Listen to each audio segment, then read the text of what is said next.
Hi friends, అందరూ ఎలా ఉన్నారు? నేనైతే చాలా బాగున్నాను. మీ ఫ్యామిలీలో ఎలాంటి హెల్త్ ప్రాబ్లమ్స్ ఉన్నా కూడా మన ఛానల్లో కామెంట్ చేయండి, రిప్లై ఇస్తాను. ఈరోజు బాలింతలకు నీళ్ళు పోస్తారు కదా, చిన్నపిల్లల తల్లులకి ఏం ఆకులు వేసి పోయాలి అనేది నేను చెప్తాను ఫ్రెండ్స్. చూడండి,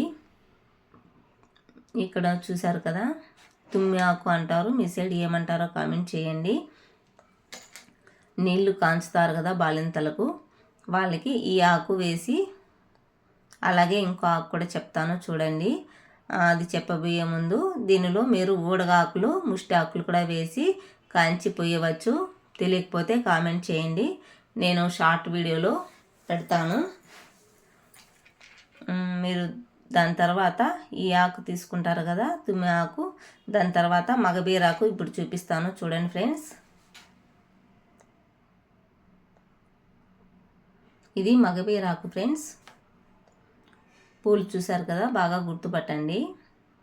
వీటి ఆకులు మందంగా ఉంటాయి, దీని స్మెల్ చాలా బాగుంటుంది.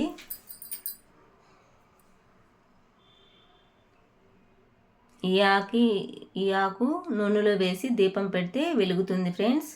ఎంతమందికి తెలుసో కామెంట్ చేయండి. ఊడగాకు, ముష్టాకు, అలాగే మగబీరాకు అంటాము దీన్ని, మీరేమంటారో కామెంట్ చేయండి. అలాగే తుమ్మి చెట్టు ఆకులు వేసి కాంచాలి బాగా, దానిలో కొద్దిగా పసుపు వేసి కాంచాలి. కుదిరితే 4 ఉప్పు రాళ్ళు వేయచ్చు, కుదిరితే నిమ్మరసం కూడా వేయచ్చు. వేసి బాలింతలకు స్నానం చేయించండి. నెలలో 2 టైమ్స్ పోయడం వలన బాలింతలకి నవ్వలు అనేటివి రావు. చూసారు కదా, ఈ ఆకు నవ్వలు అనేటివి రావు, వాళ్ళకి హెల్త్కి చాలా మంచిది. ఫ్యూచర్లో నవ్వలు అనేటివి కూడా రాకుండా ఉంటాయి. బాలింతలు గీరుకుంటూ ఉంటారు కొంతమంది, వాళ్ళకి చాలా బాగా యూజ్ అవుతుంది. గుర్తుపట్టండి, ఈ పూలు బ్లూగా ఉన్నాయి కదా, ఆకులు చాలా మందంగా ఉంటాయి. స్నానం చేయించిన తరువాత ఈ ఆకు, తుమ్మాకు, ముష్టాకు, అవి ముష్టాకు ఊడగాకు లేకపోతే తుమ్మిపూల చెట్టు ఈ ఆకు వేసి మీరు కాంచి పోయండి. కాంచి పోసిన తరువాత ఖచ్చితంగా బాలింతలకి కొద్దిగా ఉప్పు, అంటే సాల్ట్ వేసుకోండి. ఉప్పురాలు నూరినా కూడా కొంచెం గరుగ్గా ఉంటాయి. సాల్ట్ వేసి, పసుపు వేసి, వాము ఉంటుంది కదా, వాము వేసి బాగా నూరి తలలో బాగా రుద్దండి. అలా రుద్దడం వలన జలుబు చేయదు, కీళ్ళ నొప్పులు కూడా రాకుండా ఉంటాయి. చిన్నపిల్లలు తల్లి దగ్గర పాలు తాగుతారు కదా, వాళ్ళకు కూడా జలుబు చేయకుండా ఉంటుంది. బాలింత ఒళ్ళు పచ్చి ఒళ్ళు అంటారు కదా, అది కూడా ఆరుతుంది, చాలా బాగా హెల్తీగా ఉంటారు ఫ్రెండ్స్. అంటే పసుపు, వాము, ఉప్పు నూరి పెట్టుకుంటారు కదా, అది తలలో బాగా రుద్దాలి. తర్వాత వేళ్ళకు కీళ్ళు కాడ బాగా, మోకాల దగ్గర, మోకాల కింద, అలాగే గెనుపులు ఉంటాయి కదా చేతులకి, బాగా రుద్దాలి. నేను వీడియోలో అయితే చూపించడం లేదు ఫ్రెండ్స్. అలా రుద్దడం వల్ల ప్రయోజనం ఏమంటే చాలా బాగా వాళ్ళకి కీళ్ళ నొప్పులు రాకుండా ఉంటాయి. బాగా రుద్దాలి. వాళ్ళు రుద్దుకోలేనట్టయితే మీరైనా రుద్దండి, చెప్పండి ఇలా రుద్దుకోవడం వలన కీళ్ళ నొప్పులు రాకుండా ఉంటాయని చెప్పండి. అలాగే ఒళ్ళు బాగుంటుందని చెప్పండి.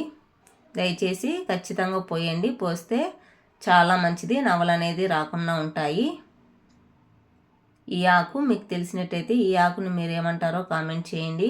ఈ ఆకు నూనెలో పెట్టి దీపం పెడితే చాలా బాగా వెలుగుతుంది. పూర్వకాలంలో ఈ ఆకును వెలిగించేవారు. ఫ్రెండ్స్, మీ ఫ్యామిలీలో ఎలాంటి హెల్త్ ప్రాబ్లం ఉన్నా కూడా మన ఛానల్లో కామెంట్ చేయండి.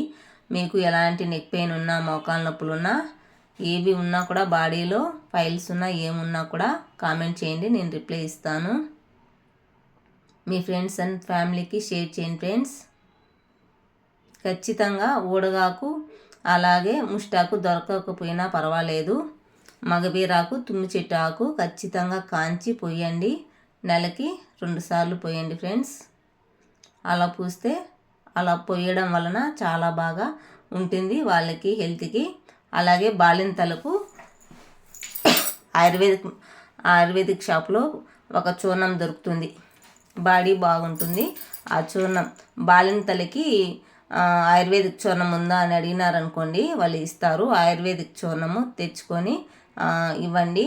అది తినడం వలన బాలింతలకు చాలా మంచిది, హెల్దీగా ఉంటారు. ఫ్యూచర్లో నొప్పులు అనేటివి రాకుండా ఉంటాయి ఆయుర్వేదిక్ మెడిసిన్ వాడడం వలన. ఒకసారి ట్రై చేయండి ఫ్రెండ్స్.